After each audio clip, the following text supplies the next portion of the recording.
அம்மா அவர்களால் தோற்றுவிக்கப்பட்டு அதிமுக என்ற ஒரு அசைக்க முடியாத கோட்டையை இன்று அவர்களின் பிள்ளைகளாக வளர்த்த நாங்கள் எல்லாம் இன்று இந்த தெருவில் நிற்கின்ற அளவிற்கு எங்களை கொண்டாந்து நிப்பாட்டிய எடப்பாடி அவர்களை கண்டித்து இப்பொழுது நாங்கள் இந்த ஆர்ப்பாட்டத்தை இந்த இடத்துல முன்வைக்கின்றோம். காலங்காலமாக அதிமுகவுக்காக உழைத்து கடைக்கோடி தொண்டர்கள் இருந்து அனைவரும் உழைத்து இன்னைக்கு இந்த நிலைமைக்கு வந்திருக்கோம். ஒரு அமைப்பிலேயோ ஒரு கட்சியிலேயோ ஒரு சின்ன சின்ன பிரச்சனைகள் நடக்கிறது இயல்புதான். ஆனா இந்த சரியான முறையில தலைமையில உள்ளவங்க கூப்பிட்டு அதை அனுசரிச்சு அந்த விஷயத்தை அதற்கான தீர்வு காணாம தாந்தோணித்தனமாக ஒரு முடிவை எடுத்து இந்த இவ்வளவு நாள கட்டி காத்த இயக்கத்தை நாங்க அம்மாவின் பாசறையில வளர்க்கப்பட்ட பிள்ளைகள் நாங்களாம் நீங்க கண்கலங்கி நிக்கிறோம். இன்னைக்கு இந்த இயக்கத்தினால இந்த இயக்கத்தை எங்களை வளர்த்த இயக்கம் இன்னைக்கு இந்த இயக்கம் இப்படி போகுது. இது அழிவுக்கு பாதைக்கு எடப்பாடிங்கிற ஒரு தவறான ஒரு தலைமையினால இந்த இயக்கம் அழிஞ்சிருச்சு. பண்ணி அழிகிற கண்டிஷன் கொண்டு வந்துட்டாங்க.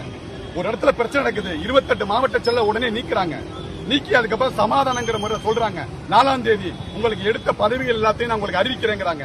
4ஆம் தேதி அறிவிக்கப்படல. மறுபடியும் 8ஆம் தேதி அறிவிக்கிறேங்கிறாங்க. 8ஆம் தேதி அறிவிக்கப்படல. 12ஆம் தேதி அறிவிக்கப்படல. அதுக்கப்புறம் என்ன பண்றாங்க? இந்த இயக்கத்திலிருந்து மாற்று இயக்கத்துக்கு போனவங்க எத்தனையோ பேர் போயிருக்காங்க. அவங்கள இந்த இயக்கத்தை விட்டு யாருமே நீக்கல. அதிமுகவின் கரவேட்டியை கட்டிக்கொண்டு கட்சியில நேற்று வரை சென்றிருந்த ஒரு 3 ஒன்றிய செயலாளர்கள் மாவட்ட துணை செயலாளர் நீக்கின்றார்கள். அப்பொழுது இவர்களுடைய எண்ணம் என்ன? இந்த இயக்கத்தை அழிக்க வேண்டும் என்பதா? ஒரு இயக்கத்தில் இருந்து மாற்று கட்சியில் சேர்ந்தவர்களுக்கு அவர்களை இயக்கத்தை இருந்து மாற்றி அறிவிப்பு வெளியில.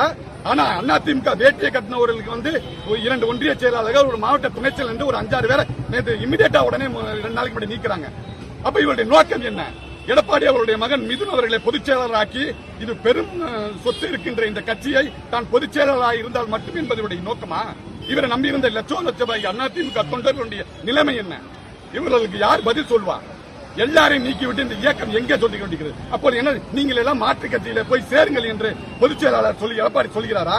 தனக்கு பதவி இருக்கின்ற என்பதற்காக எடப்பாடி அவர்கள் மீது மிக கடுமையான கண்டனம் தெரிவிக்கிறோம். எங்கள் அமைச்சர் விஜயபாஸ்கர் அவர்கள் ஓய்வறியா உழைப்பாளி, இரவு புகழ் பாராமல் இந்த புதுக்கோட்டை மண்ணிற்கு உழைத்த மன்னர். அவர் செய்த சாதனை கொஞ்சம் நஞ்சம் கிடையாது. ஒரு கல்யாணம் வந்தா 80 பத்திரிகை அட்டன் பண்ணுவாரு. எல்லாருடைய இல்லங்களிலும் அவர் கால் பதிக்காத இடமே கிடையாது. 4 மணி நேரம் கூட தூங்க மாட்டார். இந்த ஒவ்வொரு கழக தொண்டர்களுக்கும் உயிரை கொடுத்து உழைத்தவர் விஜயபாஸ்கர். இந்த விஜயபாஸ்கருக்கு நீங்கள் அவரை இந்த மாவட்ட செயலர் எடுக்கிறாங்க. அவர் என்ன சொல்றாரு? நான் இந்த இயக்கத்தில் இருக்க வேண்டும், எனக்கு இந்த மாவட்ட செயலர் பதவி இல்லை, என்னை இருக்க விடுங்கள் என்று எவ்வளவா பேசுகின்றார். முடியவே முடியாது. நான் மன்னர், ஹிட்லர் ஆட்சி, ஹிட்லர் வீழ்ந்த வரலாறே